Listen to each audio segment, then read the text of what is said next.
नमस्कार दोस्तों, स्वागत है आप सभी का इस नए वीडियो में। दोस्तों, हम सभी को अच्छे इंसान बनने की सीख मिलती है और हम यही सीखते हैं कि बुरे कर्म से बचे और दूसरों का सम्मान करें।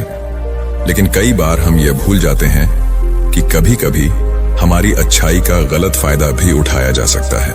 अच्छा इंसान किसे पसंद नहीं आता। बचपन से ही हमें सिखाया जाता है कि अच्छा इंसान बनो, अच्छे कर्म करो, किसी का गलत फायदा ना उठाओ। लेकिन यह सिखाया नहीं जाता कि जब हम पर कुछ लोगों द्वारा अन्याय किया जाता है तो हमें कैसे रहना चाहिए। जब हमारा गलत फायदा उठाया जा रहा हो, क्या तब भी अच्छे बने रहना और हमारा आत्मसम्मान खोना सही है? जब एक अच्छे इंसान का हक जबरदस्ती छीना जा रहा हो, क्या तब भी अच्छे बने रहना ठीक है? दोस्तों, अच्छा होना आजकल एक आदर्श माना जाता है।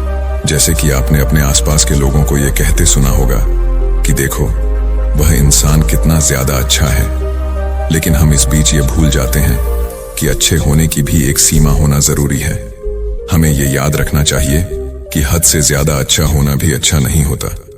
और अगर हम यह भूल जाएंगे तो यह दुनिया हमें यह बार बार याद दिलाएगी और साबित करेगी कि हद से ज्यादा अच्छा होना भी अच्छा नहीं होता।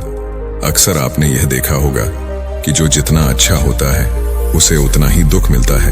पर ऐसा क्यों?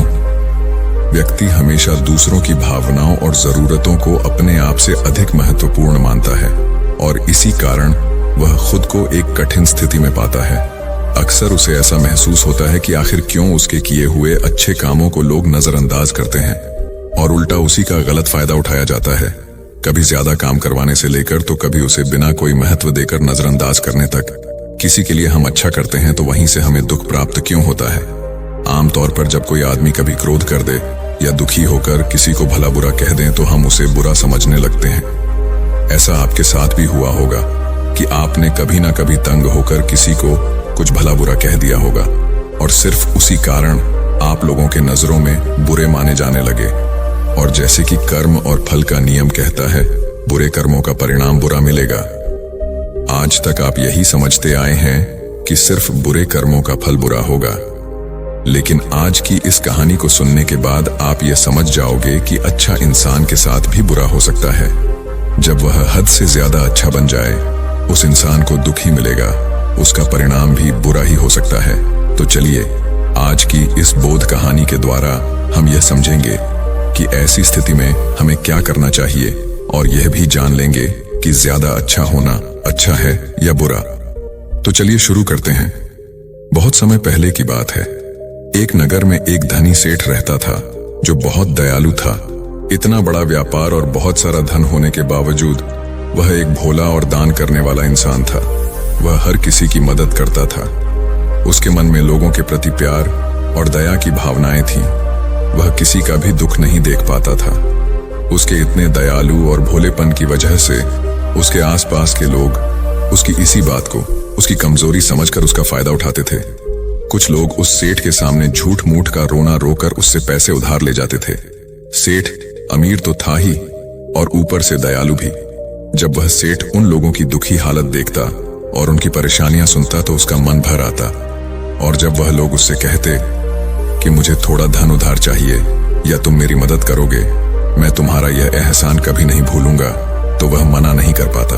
वह ये सोचकर धन दे देता कि अभी इसका बुरा वक्त चल रहा है, इसको मेरी मदद की जरूरत है, बाद में ये पैसे लौटा देगा। धीरे धीरे वक्त गुजरता गया। लोग उस सेठ के आगे बिना बात का रोना रोते और उसका धन ले जाते और कभी वापस नहीं करते। सेठ भी कभी धन वापस नहीं मांगता था। उसको लगता था कि जब इसका बुरा वक्त गुजर जाएगा तो धन वापस कर देगा। लेकिन कहते हैं ना कि हर सुबह के बाद रात होती है, हर सुख के बाद दुख आता है और दुख के बाद सुख आता है। ठीक उसी तरह उस सेठ के साथ भी हुआ। कुछ सालों बाद उसके पास धन कम होने की वजह से उसके व्यापार में माल भरने के पैसे कम होने लगे और इसके वजह से उसके दुकान पर अब ग्राहक भी कम होने लगे, क्योंकि जो सामान उन ग्राहकों को चाहिए था वह सामान उस व्यापारी के पास खत्म होने लगा था और उस सामान को लाने के लिए अब उसके पास इतना धन भी नहीं था। धीरे धीरे सेठ का धन समाप्त हो गया। एक समय था जब वह सेठ अपने नगर के अमीर लोगों में आता था, पर आज उसके पास पैसे नहीं थे। ऊपर से ढेर कर्ज उसे बाजार से लेना पड़ा। उसे समझ नहीं आ रहा था कि वह क्या करे। उसने महात्मा बुद्ध के बड़े चर्चे सुन रखे थे। उसे यह पता था कि उसके बहुत से मित्रों ने उनके पास जाकर अपने जीवन के लिए सही मार्गदर्शन लिए हैं और वह जो ज्ञान देते हैं वह काफी जिंदगियां सुधार चुका है। उसने निश्चय किया कि अब तथागत गौतम बुद्ध ही उनकी समस्या का हल बताएंगे। यही सोचकर वह अगले दिन गौतम बुद्ध से मिलने निकल पड़ता है। वहां जाकर बुद्ध को प्रणाम करते हैं। फिर सेठ गौतम बुद्ध से कहता है, मुझे मेरी समस्या का निवारण चाहिए। बुद्ध कहते हैं, पूछो क्या पूछना है। फिर वह उन्हें सारी बातें बताता है कि कैसे वह लोगों की मदद करके अमीर से गरीब हो गया, कैसे उसने बस लोगों की बुरी हालत देखकर अपने व्यापार के पैसे उन्हें मदद करने के लिए दे दिए और आज वह खुद जरूरतमंद हो गया है। गौतम बुद्ध उसकी सारी बातें ध्यान से सुनते हैं और कहते हैं कि तुम बहुत ही ज्यादा सीधे और दयालु हो। जरूरत से ज्यादा सीधा होना भी हमारे लिए मुसीबत पैदा कर सकता है। आगे बुद्ध कहते हैं, तुम लोगों की मदद इसलिए करते थे ताकि वह मुसीबत से बाहर निकल सके, लेकिन लोगों ने इसका फायदा उठाया और तुम्हें ठगने का काम करते रहे। उस सेठ ने कहा, आप बिल्कुल सही कह रहे हैं बुद्ध, मेरे दुखों का कारण मेरा ज्यादा सीधा होना, सरल होना और दयावान होना ही लग रहा है। लेकिन मैं अब क्या करूं? मुझे रास्ता बताइए। क्या मैं बुरा बन जाऊं, दया निकालकर फेंक दूं, निर्दयी हो जाऊं? क्या अच्छाई करने की कोई कीमत नहीं? इस दुनिया में क्या मदद करने से या किसी का भला करने से बस यही परिणाम मिलता है? बुद्ध कहते हैं, नहीं, तुम्हें यह सब नहीं करना है। कई बार तुमने देखा होगा कि जो व्यक्ति ज्यादा अच्छा होता है उसे उतना ही ज्यादा दुख मिलता है। इसका सीधा कारण है कि वह अपने अधिकारों को सामने वाले की इच्छाओं से कम दर्जा देता है और फिर उसे जब भी आपसी अनबन होती है तो उसे अधिक तकलीफ होती है। लेकिन उसी के विपरीत हमें हमेशा यह भी नहीं सोचना चाहिए कि हमारा अच्छा ई और भला करना बेकार है या यह बस हम कमजोरी है।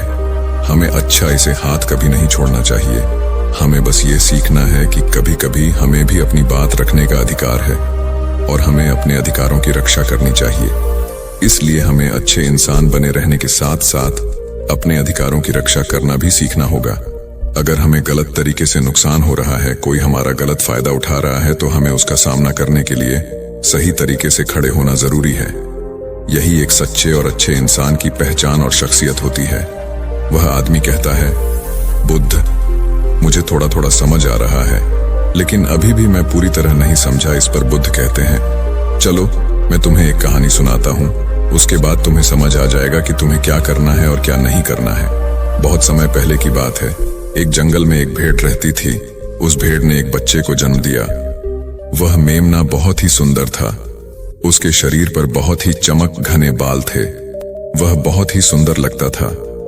भेड़ भी अपने बच्चे से बहुत प्रेम करती थी और उसका बहुत अच्छे से देखभाल भी करती थी। भेड़ अपने बेटे को अच्छी अच्छी बातें सिखाती, उसे अच्छे संस्कार देती। उस भेड़ की इच्छा थी कि उसका बेटा बड़ा होकर खूब नाम रोशन करे, लेकिन भेड़ के ज्यादा लाड प्यार के कारण मेमना बिगड़ता जा रहा था। उसकी माँ उसे अच्छी शिक्षा देती थी, उसे अच्छे से रखती थी, दिन रात उसका पूरा ख्याल रखती थी। लेकिन मेमना दिन प्रतिदिन शैतान और जिद्दी होता चला गया। वह अपनी माँ की किसी भी बात को ध्यान से नहीं सुनता और ना ही किसी बात पर ध्यान देता। उसे हर पल ऐसा ही लगता कि मेरी माँ मेरा इतना ख्याल रखती हैं और इसी कारण वह खुद की जिम्मेदारी नहीं लेता था। यह सोचकर कि उसकी माँ उसे किसी भी संकट से निकाल लेगी, वह धीरे धीरे गैर जिम्मेदार होता जा रहा था। और अब उस भेड़ का लाड़ और प्यार उसी के मेमने के अच्छे और जिम्मेदार बनने में रुकावट बन गई थी। फिर एक दिन वह मेमना घूमता घूमता पास के जंगल में जा पहुंचा। वह मेमना पहली बार जंगल में गया था। उसे पहली बार जंगल में जाने का मौका मिला था।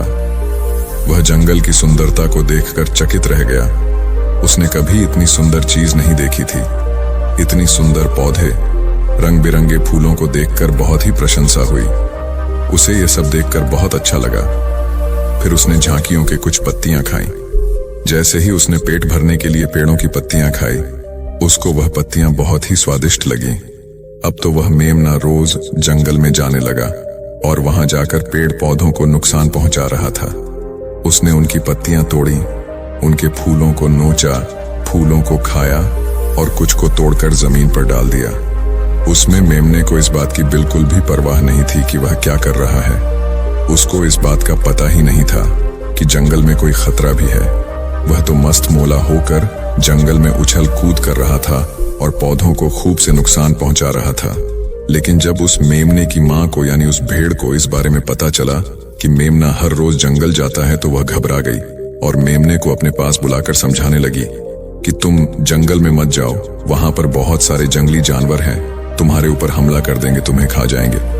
लेकिन मां की बात का उस पर कोई असर नहीं हुआ, बल्कि वह मेमना अपने माता से कहने लगा कि मां, जो भी मेरे सामने आएगा वह मुझसे जमकर मार खाएगा, फिर वह बहुत पछताएगा। इसके बाद मेमना फिर से जंगल की तरफ भाग गया। उसे अपनी माता की कही बातें झूठी लगने लगी। हर रोज की तरह उस दिन भी वह उछल कूद करने लगा और पेड़ पौधों की पत्तियां तोड़ने लगा। कभी फूलों को तोड़ता, कभी पेड़ों को खूब नुकसान पहुंचाता। लेकिन उस दिन उस जंगल में एक शेर पहुंचा। वह शेर बहुत ही ताकतवर था, लेकिन ताकतवर होने के साथ वह दयालु भी था। उस शेर का मानना था कि कमजोर प्राणियों को नुकसान पहुंचाना ठीक नहीं है। शक्तिशाली होने का मतलब यह नहीं है कि मैं किसी कमजोर प्राणी पर शक्ति का प्रयोग करूं। वह शेर उस जंगल में घूमने लगा। घूमते घूमते वह वहां पर पहुंचा, पर वह नासमझ मेमना शैतानी कर रहा था। शेर ने उस मेमने को देखकर आश्चर्य में पड़ गया। शेर ने सोचा कि इस मेमने को किसी खूंखार जानवर का डर क्यों नहीं है। ये कैसे पेड़ पौधों की पत्तियां बिना काम के ही नोच रहा है, ये इनको खत्म कर रहा है और उन पत्तियों को खा कम बल्कि बिगाड़ ज्यादा रहा है। उसके बाद वह शेर कुछ देर तक चुपचाप खड़ा होकर उसको देखता रहा और शेर सोचता है कि मेमना कुछ ही देर में मुझे देखकर यहाँ से भाग जाएगा और उसके डर के भाग जाने से मुझे बल का प्रयोग नहीं करना पड़ेगा। लेकिन ऐसा नहीं हुआ। शेर बहुत देर तक खड़ा रहा और वहीं इंतजार करने लगा कि मेमना यहाँ से कब जाएगा। लेकिन मेमना तो भोजन करने में व्यस्त था। उसे शेर का कोई ख्याल नहीं था। मजे से पेड़ पौधे की पत्तियां नोच रहा था, उन्हें खा रहा था, सब कुछ बेकार कर रहा था। जब शेर ने देखा कि मेमना उसे देखने के बाद भी वहां से नहीं जा रहा, तो खुद वह मेमने के पास जाता है और वहां जाकर बोला, सुनो बच्चे, इस जंगल में फूल पत्तियों को नुकसान पहुंचा रहे हो। उन्हें जितना जरूरी है तुम्हारे भोजन के लिए बस उतने ही तोड़ो। तुम बहुत फूल पत्तियां यूं ही नष्ट कर रहे हो। अगर तुम इन पेड़ पौधों को, इन फूल पत्तियां को नुकसान पहुंचाओगे तो तुम अच्छे बच्चे कैसे बनोगे? अच्छे बच्चे कभी भी इस तरह जंगल में आकर पेड़ पौधों को नुकसान नहीं पहुंचाने लगते हैं। तुम्हारी मां ने तुम्हें अच्छा बच्चा नहीं बनाया। शेर की बातें सुनकर वो घमंड से बोलता है, तुम्हें अच्छे बच्चे बने रहना है, तुम बने रहो। मैं तो जैसा हूं वैसा ही ठीक हूं, मैं वैसे ही रहूंगा जैसे मुझे रहना है। शेर हैरान हो जाता है, लेकिन फिर शेर उस मेमने को बच्चा समझकर माफ कर देता है, क्योंकि शेर नहीं चाहता था उस बच्चे पर हमला करना पड़े। तुम खतरनाक तो कहीं से नजर नहीं आते, चले जाओ यहां से। बड़े आए खतरनाक, तुम मेरा दिमाग ज्यादा खराब मत करो, चले जाओ यहां से, अपना रास्ता नाप लो और मुझे इन फूल पत्तियों को खाने दो। ये कहकर वह घमंडी मेमना पत्तियां खाता हुआ आगे चला गया और शेर उसे बस हैरानी से देखता रह गया। तभी वहां पास में ही झांकियों के पीछे एक लोमड़ी छुपी हुई थी। वह लोमड़ी शेर और मेमने की सारी बातें सुन रही थी। उस लोमड़ी को शेर राजा की इस तरह बेइज्जती बर्दाश्त नहीं हुई, तो वहां से झाड़ियों से निकलकर शेर के पास आ पहुंची और शेर के पास आकर बोली, क्षमा कीजिएगा महाराज, आप तो इस जंगल के महाराज हैं, इतने बलशाली हैं, आप चाहे तो इस मेमने को 2 मिनट में मजा छका के निपटा सकते हैं और उसे आपका अपमान करने से रोक सकते थे, फिर आपने कुछ भी क्यों नहीं किया? इस पर शेर ने कहा, मैंने उस बच्चे का भला सोचा, मुझे ऐसे ही किसी बच्चे को अपनी ताकत का शिकार नहीं बनाना था। यह सब सुनकर लोमड़ी बोली, महाराज, लेकिन आपके इतने सीधेपन और दयावान होने के कारण ही उस मेमने की हिम्मत बढ़ ही गई है। वह आपके सीधेपन का गलत फायदा उठा रहा है और जंगल में इधर उधर घूम रहा है और पेड़ पौधों को नुकसान पहुंचा रहा है। मुझे पता है कि कमजोर प्राणी पर हमला नहीं करना चाहिए, यह बहुत बुरी बात है और यह भी दया करना एक अच्छा गुण है, लेकिन शासन में कभी कभी भय दिखाना भी जरूरी है। आपकी यह बात सही है कि प्रजा के साथ दयालुता का व्यवहार करना चाहिए, लेकिन इसके साथ साथ यह भी जरूरी है कि उनके मन में राजा के प्रति डर भी हो, ताकि वह इस तरह के अपराध ना करें, कोई मर्यादा ना तोड़े। लोमड़ी की बात सुनकर जंगल का राजा शेर लोमड़ी से कहता है, क्या ऐसा हो सकता है कि मेमने को भय दिखाकर हम उसे काबू में कर सके? जिससे कि उसमें सुधार आए और उस नमने को किसी तरह का नुकसान भी ना पहुंचे, जिससे कि वह जंगल के पेड़ पौधों को कोई नुकसान ना पहुंचाए। फिर शेर कहता है, लोमड़ी, क्या तुम ऐसा कर सकती हो? शेर की बात सुनकर लोमड़ी कहती है, जी हाँ महाराज, बिल्कुल मैं ऐसा कर सकती हूँ कि वह डर भी जाए, सुधर भी जाए और उसे कोई नुकसान भी ना हो। उसे इतना डरा दूंगी कि वह जंगल में कभी दोबारा घुसने की हिम्मत नहीं करेगा। मैं उसे इस तरह डराऊंगी कि उसके मन में भय बैठ जाएगा। फिर वह जंगल के पेड़ पौधों को भी नुकसान नहीं पहुंचाएगा और साथ ही साथ मैं उसको कोई भी नुकसान नहीं पहुंचने दूंगी। फिर लोमड़ी कहती है कि उसकी माँ तो उसे कभी सुधार नहीं पाई, लेकिन मैं उसे जरूर सुधार दूंगी। लोमड़ी की बातें सुनकर शेर ने बोला, अच्छा ठीक है, तुम कोशिश करके देखो। अगर तुम्हें इसमें सफलता मिल जाती है तो मैं तुम्हें जंगल के सभी जानवरों के सामने इनाम दूंगा। शेर की बातें सुनकर लोमड़ी बहुत खुश हुई। वह तुरंत मेमने के पास गई और उस पर गरज पड़ी। इससे पहले कि वह मेमना वहां से भाग पाता, उससे पहले ही लोमड़ी ने मेमने को जमीन पर पटक दिया और उसे अपने मजबूत पंजों से दबोच लिया। मेमने को दबोचने के बाद लोमड़ी मेमने से बोली कि बोल, तुझे मार दिया जाए या छोड़ दिया जाए? तुमने इस जंगल के पेड़ पौधे, यहाँ के फूल और कमजोर प्राणियों के साथ भी तो यही किया है। मेरे ख्याल में मार ही देना चाहिए। लोमड़ी की बातें सुनकर मेमना डर के मारे थर थर कांपने लगा। फिर वह मेमना बोलने लगा, मुझे माफ कर दो, मुझे छोड़ दो, मुझे यहां से जाने दो। मैं कभी भी जंगल की तरफ नहीं आऊंगा, ना ही कभी पेड़ पौधों को कोई नुकसान पहुंचाऊंगा और अब मैं कभी कोई गलती नहीं करूंगा। तब लोमड़ी ने मेमने की पकड़ ढीली की। जैसे ही मेमने की पकड़ ढीली हुई, वह जोर जोर से भागने लगा। वह गिरता उठता भागता हुआ अपनी माँ के पास जा पहुंचा। उधर लोमड़ी शेर के पास गई और सर झुकाकर बोली, देखा महाराज ताकत, सातिर दिमाग का प्रयोग करना भी बहुत जरूरी होता है। तभी लोग हमारा सम्मान करते हैं, तभी हमारी अच्छाई का गलत फायदा नहीं उठाया जाएगा।